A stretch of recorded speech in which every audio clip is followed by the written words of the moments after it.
Bonjour, Michel et moi, on va vous présenter comment nous on utilise Vertex à Mélusine. C'est un use case, il y en a autant que de croix ici à mon avis. L'idée c'est de vous en présenter deux aujourd'hui, donc nous on est les premiers.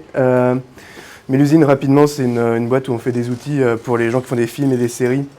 Et on fait en gros des applications web et mobiles pour préparer des tournages de films. Quand on a commencé la boîte il y a 3 ans, on avait besoin d'un outil pour faire une simple API REST. Sauf qu'à l'époque, je me suis dit qu'en effet, l'idée d'avoir quelque chose d'asynchrone et de faire quelque chose qui est responsive, etc., c'est plutôt une bonne chose. C'était en 2012 et j'avais un certain nombre de solutions devant moi.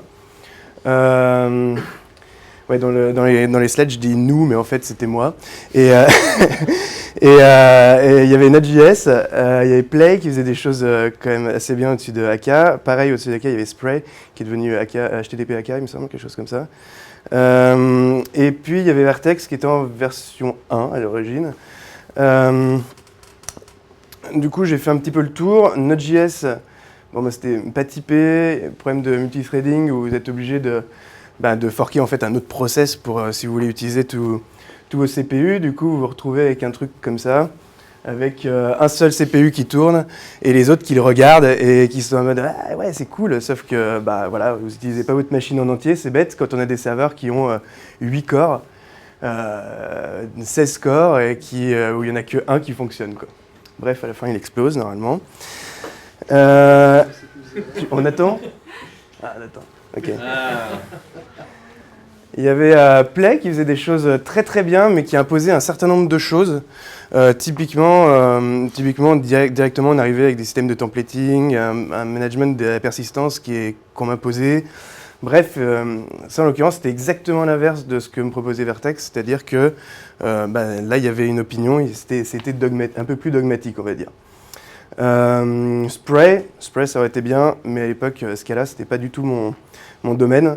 Donc, il me reste Vertex, qui me propose un réacteur pattern qui me plaisait beaucoup, la gestion de multithreading qui est pratique, qui est même parfait, et l'idée que ce soit quelque chose d'assez léger, dans le sens où je peux réutiliser mes briques logicielles dont j'ai l'habitude, et caler ça dans une stack qu'on va vous présenter juste après. La gestion des microservices, c'était un peu moins hype, mais ça commençait quand même. Et l'idée, c'est que je me disais, ok, je fais du Java maintenant, mais j'ai pas envie, Java 8 n'était pas sorti, et j'avais pas franchement envie de faire du Java toute ma life, parce que c'était un peu dur. Surtout quand on fait de l'asynchrone et qu'on fait des classes anonymes partout, et que c'est peu gérable. Donc j'ai fait pas mal de Groovy à un moment, du coup, pour résoudre ça, jusqu'à Java 8. Alors, je vous ai fait très franchement, le plus beau dessin que je puisse faire, que j'ai pris en photo sur notre tableau blanc tout à l'heure. Ça, c'est ce qu'on fait chez nous. Donc, on a des clients, on a un cluster de serveurs sur lequel est déployé Vertex. Derrière, il y a une MongoDB, tout ça est sur EC2. Et puis, on fait du storage aussi sur S3. Basiquement, c'est ça. De petit à petit, on va rentrer un peu plus dans les détails. L'idée aussi, c'est que je me disais, ok, Vertex c'est bien, mais maintenant ce que je veux c'est pouvoir gérer en fait l'ensemble des requêtes qui rentrent dans mon système comme un flux en fait de requêtes qui sont asynchrones. Et du coup je me suis dit ce serait bien de faire quelque chose du genre ça, c'est-à-dire avoir une requête qui rentre et la transformer de petit à petit, lui appliquer des transformations pour sortir en fait la réponse à la fin qui est la réponse que je renvoie au client. Donc ici, par exemple, j'ai une requête post sur une route quelconque qui me renvoie du JSON. Moi, ce que je veux, c'est désérialiser ce JSON, le valider, me retrouver avec mon action et un POJO, quoi, un bin, on dirait, à l'époque. Et ensuite, appliquer de l'authentification, autoriser que la personne a le droit de faire cette action. Du coup, je me retrouve avec mon action, mon POJO et éventuellement le user, du contexte, etc. Et enfin appliquer ma logique business par-dessus et renvoyer ça comme une réponse. Comme une réponse HTTP, quoi. Donc pour ça, un ensemble de dépendances qu'on met ensemble, des briques logicielles qu'on met ensemble. Ça va être assez simple, c'est 5 briques qui vont bien. Vertex, donc encore une fois pour la partie asynchrone, pattern reactor, le serveur HTTP et le système de microservices. Jackson pour tout ce qui est serialisation, déserialisation, parce que ça marche bien, on pourrait utiliser d'autres choses, mais voilà, j'avais l'habitude de ça. Hibernate Validator, c'est un truc vachement bien, et c'est une toute petite brique, c'est pas du tout Hibernate en entier, l'ORM, etc. C'est un truc qui va vous permettre de valider des POJO après les avoir déserialisés, typiquement. C'est-à-dire que par exemple ici, ça c'est la doc, typiquement. Si vous dites, ok, moi j'ai une classe qui est voiture, je veux que ce champ-là soit toujours non nul, que celui-ci, la taille soit entre 2 et 14. Bon, bref, c'est pratique. Donc ça, c'est une autre brique qu'on utilise toujours. Et tout ça, j'utilise énormément. On utilise maintenant, c'en est plusieurs. On utilise énormément pour packager tout ça, un truc qui s'appelle RxJava et qui permet de composer des événements asynchrones comme des flux d'événements, justement. Si vous voulez plus d'infos, il va falloir regarder d'autres présentations, parce que ça va un peu loin. Mais c'est extrêmement bien, ça permet par exemple de faire des choses comme ça, où on dit, et c'est pas très grand mon machin, mais je peux pas agrandir. Si, je peux agrandir ça ou pas? Tu peux rapprocher la vidéo quand Ok, typiquement, un truc qui va récupérer le body d'une requête, le transformer en document. Là, à ce moment-là, il y a de la déserialisation, de la validation que nous, on a caché derrière. Checker les droits, appliquer mon code business. Bref, ça, c'est l'exemple que je vous ai montré avant, mais avec du vrai code. Et donc, pour écrire ça, en fait, on a allié ensemble toutes ces briques que je vous ai montrées avant. Et on va vous montrer un petit peu comment ça avance et comment on a pu créer quelque chose de largement utilisable où en fait, quand on a besoin de faire un nouveau endpoint, on ne s'emmerde pas à refaire des choses autour, on n'a plus qu'à écrire en fait notre business logic au milieu et ça fonctionne, quoi. Michel, je pense que c'est à toi sur... Donc juste pour info, là on parle de micro qui tombe.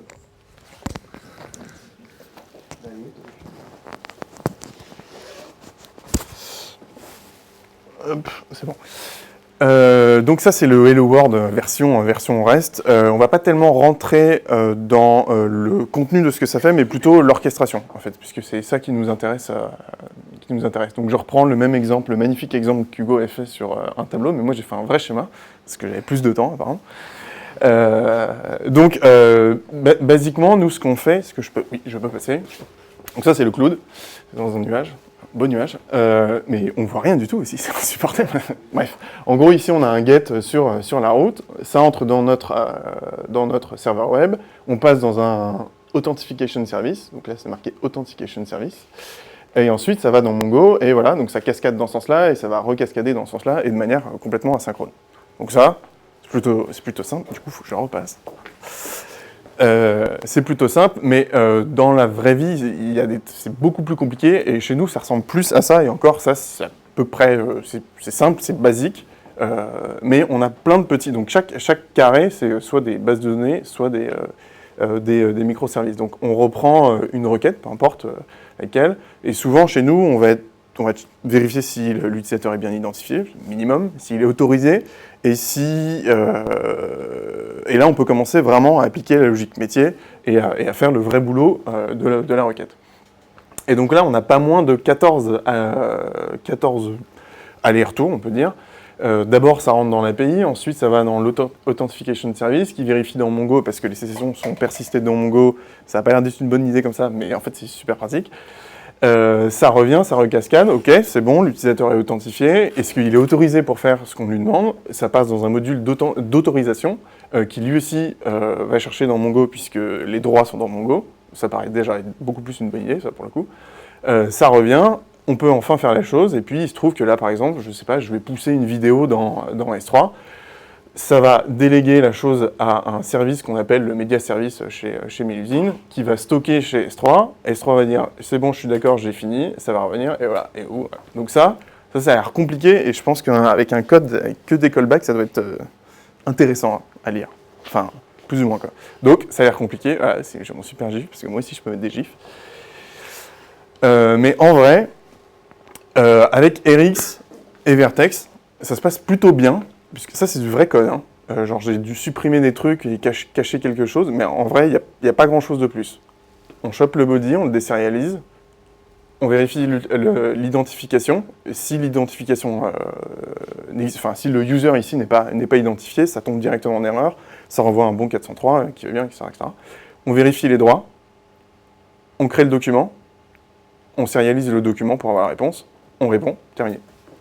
Donc, c'est quand même pas... Et surtout, ce qui est bien, c'est que nous, on lit ça, on comprend. Alors que la version avec tous les callbacks, je pense que ça aurait été un petit peu plus compliqué. Donc, ça fait quoi? Ça fait combien de temps? Bah, moi, ça fait 6 mois, tout le genre, je sais plus. Enfin bref, peu importe. Mais on va dire, dans l'expérience cumulée de 3 ans de Vertex à nous deux. Rapidement de RX, parce que... Voilà. Parce que les deux se marient quand même très très bien. On a un petit ensemble de best practices pour vous. Allez, je commence. En gros, on s'est rendu compte qu'il y a un objet qui est central dans Vertex, dont Clément n'a pas forcément beaucoup parlé, qui s'appelle le JSON Object, puisque Vertex fait beaucoup de choses en JSON, au niveau de l'event bus, au niveau de la configuration, ou ce genre de choses. Et, donc il est un peu partout, et c'est bien et c'est pas bien. C'est bien parce que ça marche bien, mais le problème c'est que quand il y a des objets métiers, bah, ça se passe moins bien, quoi. Si on commence à changer, à mettre les clés en dur directement dans des chaînes de caractères, bref. Autant faire du JS, quoi, à ce moment-là. Ouais, autant faire du JavaScript. Ça se tweet aussi, ça. Donc du coup, nous, dès qu'on voit un JSON object au milieu de notre code métier, c'est un code smell, c'est qu'il y a un problème, c'est que ce code est trop vieux en l'occurrence. C'est qu'il faut migrer vers une nouvelle manière de faire, avec des choses qui sont validées, où on sait qu'on parle d'un objet qui est forcément validé à l'aide d'une désérialisation déjà de base, ou de Hibernate Validator, ce genre de choses. Qui est en fait une implémentation standard de quelque chose, hein, d'une JSR 333 ou un truc genre. Bref, peu importe. Le second truc, c'est que l'event bus, c'est génial, mais pareil, dès qu'on l'utilise un peu trop proche du bare metal, comme dirait Clément, bah pareil, c'est un peu plus compliqué, parce que dans la vraie vie, on n'envoie pas des strings, on envoie des objets compliqués, et on lit, on attend des réponses d'objets compliqués. La même chose, il vaut mieux abstraire ça, et cacher ça derrière une interface, et utiliser un super truc dans Vertex 3 qui s'appelle les services proxy, où juste vous donnez une interface à Vertex, vous l'implémentez dans votre coin, et Vertex va produire le code consommateur et producteur de ça, mais plugué sur l'event bus. Donc de votre côté, quand vous l'utilisez, vous ne savez même pas que c'est sur une machine distance, quoi, puisque c'est asynchrone. Donc voilà, je te laisse faire les deux derniers. Ou tu... oui, si tu veux. Autre chose, c'est-à-dire qu'il faut, si on utilise les services, enfin les modules avant, les services maintenant, il faut vraiment tout packager en tant que service. Pour les utiliser avec un niveau d'abstraction assez haut, quoi. Par exemple, quand on envoie des mails, on ne dit pas tiens, on ne prend pas l'API de SendGrid, on utilise SendGrid pour envoyer des trucs. Non, en fait, on passe ça à un module qui s'appelle mail et qui s'avère envoyer des choses derrière. Bref, il faut vraiment tout packager pour que ce soit cohérent avec la manière dont on utilise Vertex à ce niveau-là, c'est-à-dire des services partout. Non, en fait, non, ça ne prend pas bien longtemps. Et troisième truc, ouais, on utilise les observables, c'est-à-dire les choses de RX partout, genre partout. Et si vous pensez que c'est une mauvaise idée, c'est parce que vous n'avez pas essayé, parce qu'en réalité c'est vraiment très efficace et vraiment pratique de wrapper son cerveau autour de ça, quoi. Ça c'est un petit peu le principe de notre stack et comment on fait, voilà, comment on met ensemble un certain nombre de briques. Là-dessus on pourra en discuter si vous voulez après.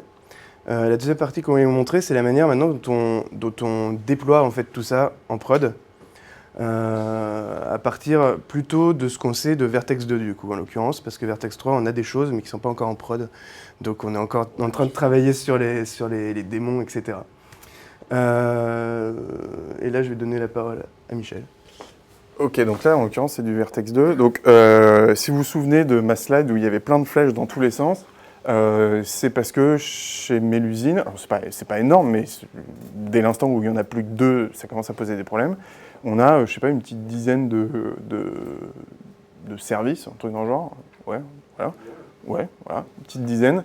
Donc tous les lancer à base de Vertex Run Mode. Donc avant ça c'est le truc de Vertex 2, maintenant c'est Run tout court. c'est un petit peu compliqué. En plus, à l'époque, il n'y avait pas le start de la 3.1, donc il fallait mettre la petite esperluette en SSH sur les serveurs de prod, puis avec un petit no-up juste avant. Je n'ai pas mis le no-up pour éviter que ça se ferme quand la session se ferme. Donc ça c'est bien pour le debug, c'est joli, c'est toujours ce qu'on voit, mais dans plein d'autres projets open source, c'est facile de commencer, mais dès qu'on veut passer en production, alors là, on a un peu les boules, quoi.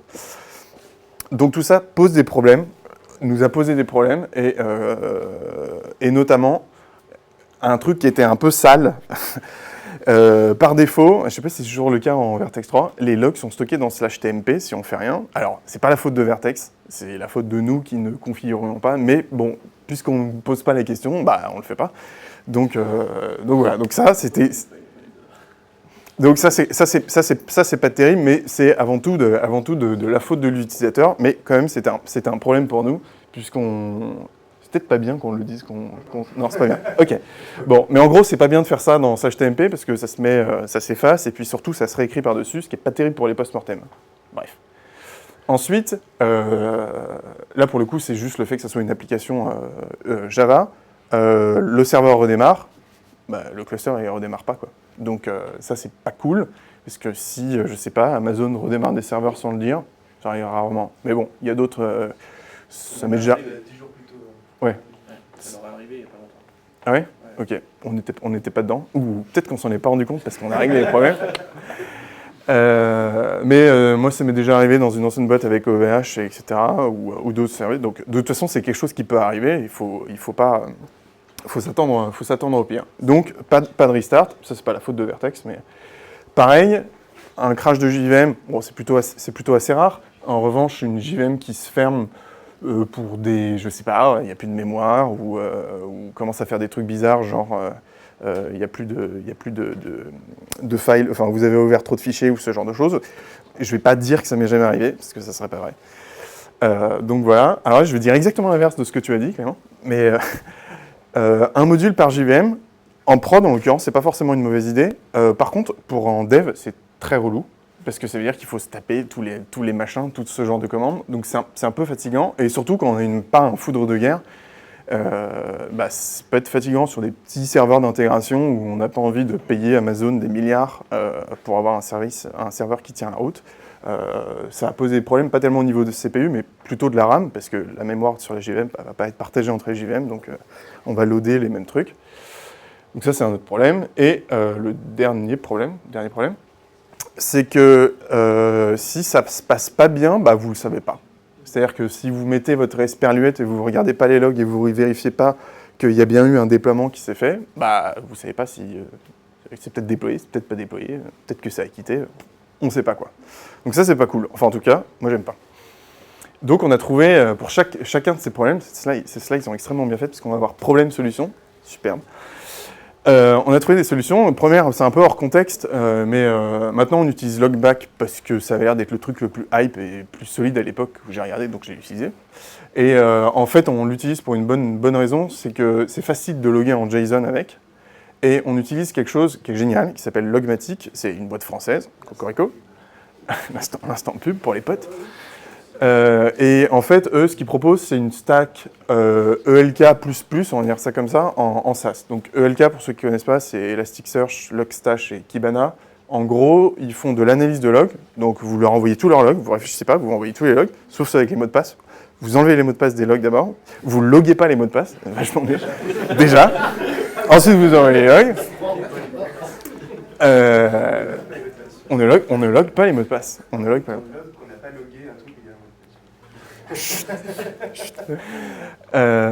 Faudra couper ça au montage. Et donc du coup, ça c'est bien parce que pour nous, déjà on fait de la BI dessus, ça c'est complètement hors topic, mais on peut aussi faire du post-mortem si jamais le serveur crache complètement et qu'on perd la partition. Pareil, on peut pas dire que c'est pas arrivé. Donc ça c'est bien parce qu'on a résolu le problème de la décentralisation des logs, c'est-à-dire que ça sert à rien de loguer des informations importantes sur ce qui se passe sur un disque dur à plateau s'il va mourir et qu'après vous avez rien, quoi. Et donc externaliser les logs, les gens font ça dans le monde Unix, tout le monde fait ça, sauf que avec Java c'est un peu plus compliqué, quoi. Parce que c'est pas forcément standard. Donc ça, c'était le problème des logs. Ensuite, sur le restart, là, on a fait un truc très simple. C'est qu'on utilise une idée. Donc, nous, on est déployé sur de l'EC2, sur du Linux, parce qu'on n'est pas suicidaire. Voilà. Et du coup, on a utilisé tout simplement le système de démon. Donc, nous, on est sur Ubuntu. Enfin, on a utilisé une idée, et ça marchera aussi avec systemd ou Upstart sur Ubuntu. Donc, il n'y aura pas de problème. Systemd, c'est le nouveau de Debian. Ensuite, sur les JVM qui juste ne répondent pas ou qui quittent ou qui font des choses bizarres, pareil, il y a une autre solution. Alors nous, on a utilisé JSVC, qui veut dire je ne sais plus. Par contre, il y en a d'autres. Il y a un truc qui s'appelle le Java Service Wrapper, qui est payant ou en GPL3. Donc en gros, il faut mettre tout en GPL. Donc nous, non. Et le dernier qui s'appelle Yet Another Java Service Wrapper, quelqu'un qui avait beaucoup d'humour. Donc ça, je vais vous expliquer à quoi ça sert. Et enfin, je vais passer les deux points en même temps. Pour le module par la JVM et le problème de démarrage où on ne savait pas trop si ça avait réussi ou à moitié, ou voilà, il y avait un cluster qui était comme ça, on a développé un launcher custom fait maison où on gère tout ça et ça se passe plutôt bien et on est content parce que sinon on ne ferait pas la presse. C'est logique. Donc au niveau du custom launcher, je vais commencer par ça. Tout à l'heure, Clément, il se posait des questions. Tiens, l'IPv4, j'avais un problème, etc. C'est rare que vous lanciez quelque chose sans avoir des propriétés au niveau de la JVM, ne serait-ce que pour c'était la HIP, l'algorithme de garbage collection, si vous avez des problèmes, ou pour binder du debug en remote, ce genre de choses. Forcément, il y a un moment, vous mettez des properties dans la JVM. Alors, soit vous lancez ça en ligne de commande et vous cherchez dans votre historique bash avec la touche haute, soit vous mettez ça dans un fichier comme nous. Ensuite, pareil, les systèmes properties, Vertex utilise beaucoup ça pour configurer. Nous, on utilise beaucoup Maven pour déployer. Donc, il y a les repos Maven, on peut les mettre là-dedans. L'implémentation du logging, pareil, c'est une système property. Hazelcast fait pas mal de choses avec ça. Logback aussi. Bref, il y a plein de choses qui se passent à ces niveaux-là. Et pareil, on ne veut pas avoir à s'en souvenir et on veut mettre ça dans un fichier parce que c'est mieux. Et ensuite, le dernier truc, c'est le ClassPass, puisque peut-être qu'on va faire des fadjars, mais on ne veut peut-être pas remettre Hazelcast dans tous les fadjars des 10 services qu'on a, ou autre chose, ou Logback d'ailleurs. Donc voilà. Et surtout, on veut quelque chose qui nous rapporte, si on lance le service, moi je veux bien attendre, mais je veux voir si ça a échoué ou pas. Si c'est juste pour me dire ah, c'est bon, et en fait c'est pas bon, non, c'est pas bien. Donc voilà. Et je veux aussi que ça gère la configuration des services. Donc nous, en fait, derrière service, il y a forcément des verticals avec leur configuration, votre certificat SSL pour faire du HTTPS, des identifiants AWS, de la configuration quelconque. Donc du coup, nous, ce qu'on fait, on met ça dans 3 fichiers. Donc les systèmes properties, c'est un fichier tout bête, clé valeur, les VM properties, pareil, et puis un fichier daemon.json. Oui, parce qu'on appelait ça Vertex Daemon, parce que c'est plutôt classe.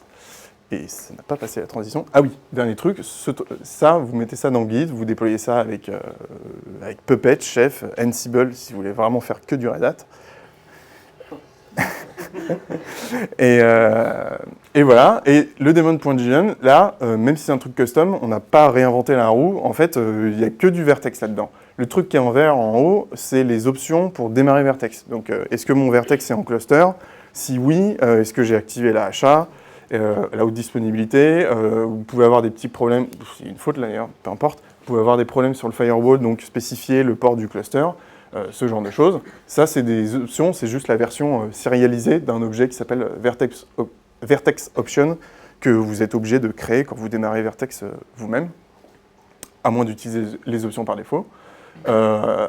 Et ensuite, on utilise ce dont Clément a parlé tout à l'heure, qui s'appelle les Vertical Factory. Donc, c'est des choses qu'ils fabriquent. Ils ne les fabriquent pas, mais en fait, ils les mettent à disposition de Vertex, qui va ensuite les déployer. Et nous, on n'utilise que Maven. En fait, on fait que du Maven, parce que c'est quand même hyper pratique. On compile, on pousse, et puis ensuite, on arrive sur une machine, et ça tire tout seul, c'est génial. Ça pose aucun problème de sécurité. Mais bon, c'est une autre question. Et donc, vous en avez plusieurs. Donc, il y a Maven, vous pouvez faire du HTTP ou le ClassPass, et puis c'est pas très compliqué, a priori, de faire d'autres choses. Donc ça, ces identifiants-là, pareil, si vous passez ça à Maven, à Vertex directement en faisant Vertex Run, il sait de quoi on parle. Et ensuite, l'avant-dernière chose, c'est comment mes verticles sont déployés. Pareil, est-ce que vous en voulez 4 sur la même machine parce que vous avez 4 cœurs? Est-ce que vous voulez que ça soit un worker? Est-ce que vous avez des problèmes de class loader? Parce que oui, il y en a encore. Ce sont des trucs relous. C'est aussi possible. Pareil, c'est une classe qui s'appelle de Vertex Core Deployment Option. C'est juste la version JSON et ça marche très bien. Et le dernier petit truc, ça c'est plutôt pour le debug. Si vous voulez ne pas déployer un vertical parce que vous êtes en dev et que c'est un truc qui envoie des mails et vous ne voulez pas envoyer 90 000 mails, c'est arrivé. Pareil, vous le faites ça et c'est très bien. Donc ça, c'est pour notre launcher maison. Ensuite, rapidement sur init.d, pourquoi il faut faire ça? Alors, il y a des solutions avec Docker, où vous faites que du Docker, mais quand vous avez un cluster de 4 machines, ça sert à rien de faire du... Enfin, moi, je considère que ça sert à rien de faire du Docker, parce que c'est juste apprendre un autre truc pour avoir d'autres problèmes après. Enfin, c'est juste déplacer le problème. Et nous, notre problème, c'était le déploiement et vérifier que les trucs étaient en vie. Initd, c'est bien. Les sysadmins aiment bien parce que c'est standard, c'est du Unix, tout le monde connaît bien, c'est du shell, c'est du bash, c'est propre. C'est pas propre. Si, c'est propre en l'occurrence, c'est bien standard, c'est bien codifié, mais surtout, ça marche bien et tout le monde connaît. Et ça marche comme tout ce que vous avez sur le système. Vous avez Mongo déployé sur votre système, service Mongo Start, ça le démarre, service Mongo Stop, NGX, c'est pareil, tout marche pareil. Donc c'est génial, pourquoi Vertex ne fonctionnerait pas comme ça? Eh bien si, ça peut. Et c'est service VertexD. Et ça, c'est la classe. Ça gère le démarrage et l'arrêt en fonction des phases du système. Donc en gros, quand vous faites un reboot, init.d va demander à tous ces services de faire un stop, etc., et tout va bien s'arrêter proprement. Et ça va bien. Et pareil, sur le reboot, vous pouvez lui dire, démarre-toi. Démarre-toi à telle phase du système. Il y en a 6, c'est pas très important. Mais... il y a des priorités. Peut-être que vous voulez démarrer Vertex après Mongo, parce que je sais pas, peut-être que la configuration est dans Mongo et vous avez besoin de choses, ou que vous voulez démarrer Vertex après que Postfix soit démarré, parce que vous avez un truc dans le genre. Bref, il y a plein de réseaux. Peut-être que vous voulez démarrer Vertex après que la couche réseau soit instanciée. Important. Et voilà, et à la fin, vous avez ça. Ça pour démarrer. C'est quand même cool. Enfin, moi, je trouve ça cool.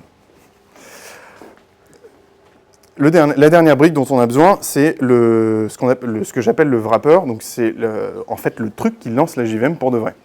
Et nous, on utilise Apache JSVC. Alors, si vous allez sur la page, la documentation est un peu bizarre. On a l'impression que le projet est mort. Et je pense qu'il est juste pas mort, mais en fait, il n'y a plus rien à faire. C'est pas que c'est achevé, mais c'est pas non plus hyper compliqué. Et ça me... voilà. Un problème? Non, rien. Oui, c'est ça. C'est genre, il se passe plus rien, quoi. Oui, mais non, Attic, ça veut dire qu'il a été retiré du marché, en fait. Ah bah, nous, on l'utilise. Donc, La version Chrome, en fait. Ça, je crois qu'il a jamais été. en tout cas, il y a les sources et on a zéro problème avec. Encore une fois, il y en a d'autres qui font la même chose, mais qui sont soit payants et genre chers, soit hébergés sur SourceForge, et du coup, pas confiance. Je sais pas, c'est comme ça, pas confiance. Donc tout ce que vous avez à faire, c'est par exemple dans votre classe où d'habitude vous mettez votre main avec les arguments, etc. Et bien cette classe-là, vous lui faites implémenter l'interface daemon de Apache Common, et dedans vous avez 3 choses à faire, 3 méthodes, une d'initialisation. Alors là, c'est plutôt pas mal parce qu'en fait, si vous lancez JSVC en route, donc si vous lancez votre JVM en route, vous allez pouvoir faire des allocations de ports réservés, genre 443, pour éviter toujours binder sur 80-80. Vous pouvez lire des fichiers qui sont uniquement lisibles par route, je sais pas, une clé privée par exemple, ce genre de choses. Et ensuite, JSVC va vous appeler avec une autre méthode qui va être la méthode start. Et là, il va désescalader dans un user classique, celui que vous utilisez. C'est ce que fait NGX. Il va démarrer en route, il va binder sur 80 et 443, et puis ensuite il va revenir à un user, je sais pas, NGX 3W ou quelque chose comme ça. Là, ça vous permet de faire ça. Et surtout, votre méthode là, qui s'appelle start ou un truc dans le genre, elle est synchrone. C'est-à-dire qu'à la fin de cette méthode, si vous retournez, déjà, au niveau du démon, on va rendre la main, mais surtout, on va être capable de dire est-ce que oui, tout s'est bien passé, ou le cluster, il est un peu bancal, il y a un vertical qui est comme ça, qui n'avait pas la config, etc. etc.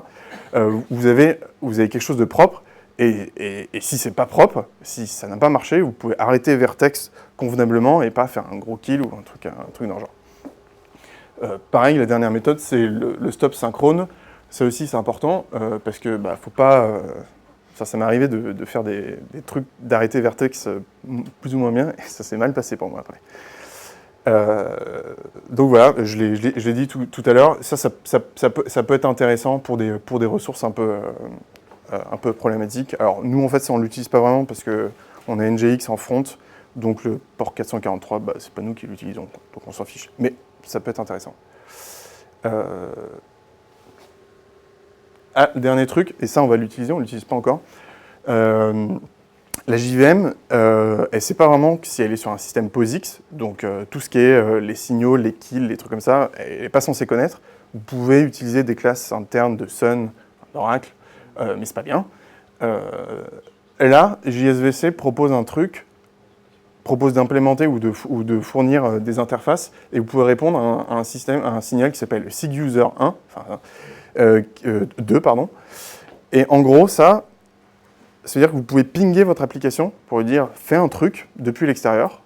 Et nous, on va l'utiliser pour, par exemple, faire des montées de version sur un module parce qu'on a fait un déploiement et ça va être à chaud et ça va être génial. Parce que du coup, l'API qui va être en HTTP, on ne va jamais lâcher le port puisque c'est Vertex qu'il a et on va redéployer, on va déployer quelque chose de nouveau, attendre que ça soit fait, enlever l'autre et puis voilà, et ça sera génial. Enfin, moi, je trouve ça génial. Apparemment, vous n'êtes pas d'accord. Donc voilà, ça c'est le même mécanisme, c'est rien de nouveau. Hein. Ça, c'est ce que utilise NGX ou Apache quand vous faites des reloads ou ce genre de choses. Voilà, c'est à peu près tout. Merci. Si vous avez des questions maintenant ou après, ou voilà, si vous avez des questions. Est-ce que vous utilisez des environnements différents? Comment vous gérez la courbe de ces environnements? Alors, mal. Donc oui, déjà, et ensuite mal. Et ce qu'on voudrait faire, c'est justement faire ça, faire le conseil donc appliquer mon propre conseil, qui est de mettre ça dans une conf, dans un Ansible qui te pousserait les trucs en SSH et qui justement pingerait le JSVC pour dire « Hey, il s'est passé un truc, reload la conf ». Mais c'est pas en compteur de reload, mais souvent entre une conf de dev et une conf de prod, tu as par exemple peut-être 80% de la conf qui est commune. C'est juste un certain nombre de variables que tu vas écraser en prod. Et donc est-ce que vous gérez ce genre de choses, d'override, de conf? Parce que Vertex fournit rien par défaut, en fait, du tout, pour faire ce genre de... Alors, on utilise tout simplement, je ne suis pas sûr de comprendre, mais on utilise tout simplement le mécanisme de configuration des verticals. Pareil, pas avec juste un JSON object, mais on le désérialise dans une vraie classe de configuration, et voilà, et du coup... En effet, on maintient deux configs différentes qui n'ont pas de base commune, en effet, sauf le faire à la main. Ouais. Mais même si on utilise Ansible pour pousser ça, on aura à maintenir ces deux trucs en parallèle, ça c'est sûr. Et si tu as des tips, n'hésite pas. Nous, on avait implémenté un override. Ouais. Ok. On maintient un commun et ensuite... Donc ça tire en fait un truc commun et ensuite ça tire des trucs en fonction de... Je pense qu'on n'a pas suffisamment de configuration pour avoir de bonnes raisons de faire des trucs compliqués. À mon avis, avoir deux choses qui ne communiquent pas, c'est moins risqué. Ça dépend du nombre de comptes que tu veux. Voilà, mais du coup, nous on en a 3 parce qu'on a dev, intégration et prod. Donc ça va. Question Rx Java avec l'API Stream de Java 8 maintenant. L'API Stream ne permet pas d'être asynchrone. Aussi parce qu'il y a Compose-Then, etc. Non, c'est ça que tu veux dire, les trucs... Je veux dire, c'est pas que c'est pas... Enfin, là, c'est pas la question de l'asynchrone. L'asynchrone, c'est fourni par comment dire... Disons que Rx, c'est un truc bien, c'est une bonne boîte à outils pour quand tu vas commencer à merger, à zipper des choses, à faire des choses un petit peu complexes en termes de... Tu vas chercher des événements sur 3 modules différents en même temps, tu les ramènes, tu les merges en même temps. c'est assez pratique, c'est assez lisible, c'est assez compréhensible. Et nous, en plus, on utilise ça dans le front aussi, on utilise RxJS. Et du coup, c'est assez pratique parce que quand tu arrives dans un code, tu comprends à peu près quoi qu'il arrive, quoi. On utilise les mêmes paradigmes des deux côtés et c'est quand même pratique. Bon, en fait, la raison de ma question, c'est que bon, il y a Rx qui propose plus d'opérateurs, mais ils ont quand même pas mal d'opérateurs, enfin, ils ont quand même certains opérateurs en commun. Et est-ce que dans la plupart des cas, une utilisation des streams simples ne suffirait pas, ou est-ce qu'il y a vraiment besoin des opérateurs qui sont parfois plus raffinés, effectivement, sur Rx? Enfin, dans votre cas. C'est pratique en tout cas, ouais. Et ça fait des trucs en plus en réalité quand même. Parce que Rx, on s'en sert, c'est un flux de futur en fait. C'est pas une future, tu vois. C'est un flux de futur. Et du coup, c'est quand même super puissant à ce niveau-là en fait. T'as un flux d'événements qui va arriver de manière asynchrone, tu sais pas quand, et tu vas les prendre et les faire passer à travers ton pipe. Tu peux pas faire ça avec Dans Mongo, on recherche liste de résultats dans Mongo. C'est pas la liste qui revient, c'est les résultats un par un. Et du coup, c'est pas la taille de tes événements à l'avance, par exemple. La taille de ton stream à l'avance, c'est un stream qui est infini, tu vois. Tu peux pas faire ça sinon. Ne serait-ce que pour chaîner des handlers, Clément parlait de handlers. Quand tu veux chaîner sur succès ou sur échec, en fait Rx va te permettre de le faire très bien. J'ai essayé de le faire avec l'API stream et c'est je pense que c'est notre meilleur retour, c'est le mariage Rx Vertex est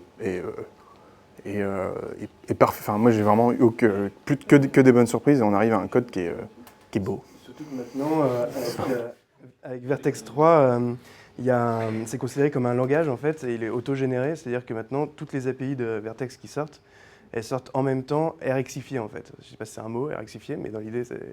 Et du coup, directement, vous pouvez utiliser exactement les API quand elles sortent. C'est-à-dire, vous ne dites pas, tiens, quand est-ce qu'il y aura la même version sur l'API Rx? Non, elle sort au même moment, quoi. De la même manière que les autres langages, et ça c'est important quand même.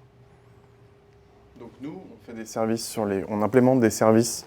RxJ fait la gestion des erreurs en plus, ne ferait pas l'API Stream Java. En fait, en plus, le dispatching error que tu avais, Après, il est il y a impossible de faire. La différence, c'est vrai. c'est sur les streams de buffer, c'est le back pressure qui ne sera jamais géré. Pour moi, de toute façon, c'est vraiment deux outils différents. Il y en a un, c'est un for each. C'est un truc et c'est pratique. Des fois, on a notre propre implémentation de back pressure.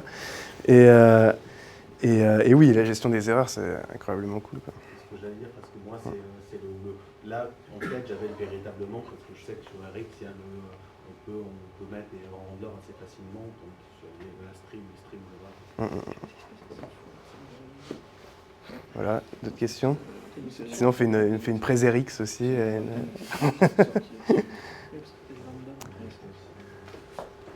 Non, bon, on va passer à Guillaume qui va nous présenter, lui, dans quel cadre il utilise Mélusine. Bon, j'ai pris la presse des commerciaux, donc voilà, c'est un peu tous les logos et tout. Donc je vais vous présenter rapidement ce qu'on fait et comment on utilise Vertex. Donc nous, on fait de la pub ciblée sur mobile dans le but d'amener des gens dans les magasins physiques.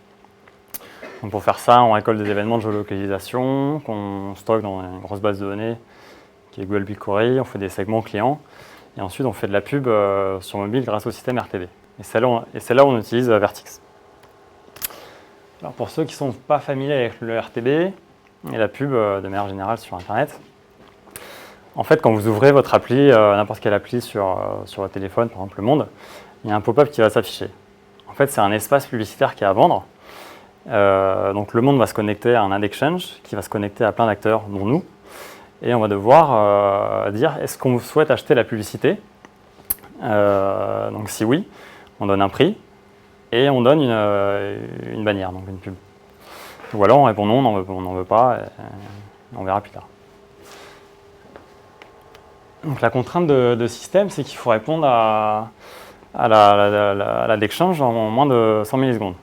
Sachant qu'il y en a 60 qui sont perdus sur le réseau. Donc le serveur a 40 millisecondes pour traiter la requête et répondre. Et en plus, vu qu'il y a plein de gens qui utilisent plein d'applis tout le temps et on se prend plein de requêtes de publicité, donc on appelle les bid requests, donc il faut répondre à plus de 20 000 requêtes par seconde. Donc un, il faut traiter beaucoup d'événements et deux, il faut être rapide. Et au passage, il faut être près des ad exchange. Donc il y en a aux États-Unis, en Europe. Donc il faut avoir plusieurs serveurs pour pouvoir répondre rapidement aux ad exchange. Donc voilà, c'était les contraintes des RTB. Et on souhaitait trouver un système qui ne soit pas en JavaScript parce qu'on n'était pas fan, on n'est pas très front-end chez nous. Donc soit Python, soit Java, et qui ne coûte pas une fortune pour gérer ces 20 000 requêtes par seconde. Alors on a fait des petites recherches internet, on a vu que le Vertex c'était top, que c'était tout en haut des classements très souvent. Donc on a décidé de plonger dessus. En plus c'était en Java. En Python j'avais regardé, mais vu les perfs, ça allait coûter très cher, donc on a abandonné ce langage pour cette partie. Donc au niveau de notre stack techno, donc on a plein d'events dans BigQuery. On fait régulièrement des analyses dessus pour sortir nos segments clients. Et chaque requête vers BigQuery étant plutôt lente, on charge nos segments clients directement sur les serveurs dans une base de données dans Redis. Donc c'est en RAM, c'est extrêmement rapide. En une milliseconde, on a notre réponse. Donc Vertex, je dis Vertex parce que je n'ai jamais vu de présentation. Donc voilà, je me suis approprié Vertex en tant que Vertex. Donc on Redis pour stocker les données, les téléphones qu'on souhaite targeter. Donc c'est des listes d'ID de téléphones. On utilise DropWizard pour mesurer la perf. Parce que nous c'est super important, si les serveurs commencent à être lents, il faut qu'on le sache tout de suite. Donc on a une télé dans notre bureau qui nous donne les perfs en temps réel. Je vais montrer un screenshot de ça avec la stack ELK. Que Hugo vous a montré tout à l'heure, on en a parlé tout à l'heure. Et on déploie avec l'ancien classique Java-jar. On utilise Supervisor pour le mettre en mode démon. C'est comme un init.d, mais ça vient du monde Python. Voilà, parce que moi, quand les serveurs ne marchent pas, je redémarre. C'est ce que je conseille à toute ma famille. Je ne sais pas qu'on me demande pourquoi. Il y a un problème, je commence je dis de redémarrer. On utilise Ansible pour le déploiement, donc pour la config de la machine.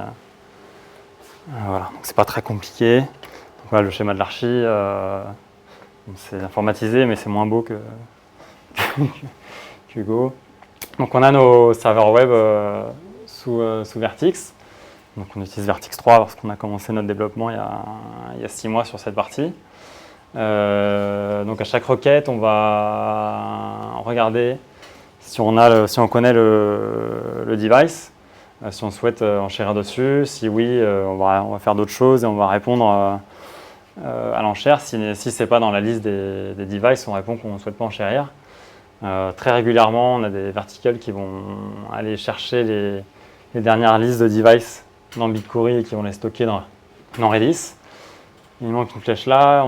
On check aussi régulièrement que de manière toutes les secondes, qu'on n'a pas cramé tout notre budget pour la journée. Parce qu'en fait, ce qu'on appelle notre bidder, notre acheteur de pub en temps réel peut devenir fou et on peut se retrouver ruiné en quelques minutes si on ne fait pas attention. Voilà notre fameux dashboard de perf. Donc là, on voit pas les chiffres, mais là, on a les temps de réponse. Donc là, on voit que en fait, c'est 99% des requêtes répondent dans les 4 millisecondes, à la fois sur notre serveur Europe et US. Donc ça, on monitor en temps réel. Le nombre d'enchères auxquelles on répond par seconde et le nombre d'enchères qu'on gagne par seconde. Parce qu'en fait, c'est un système d'enchères.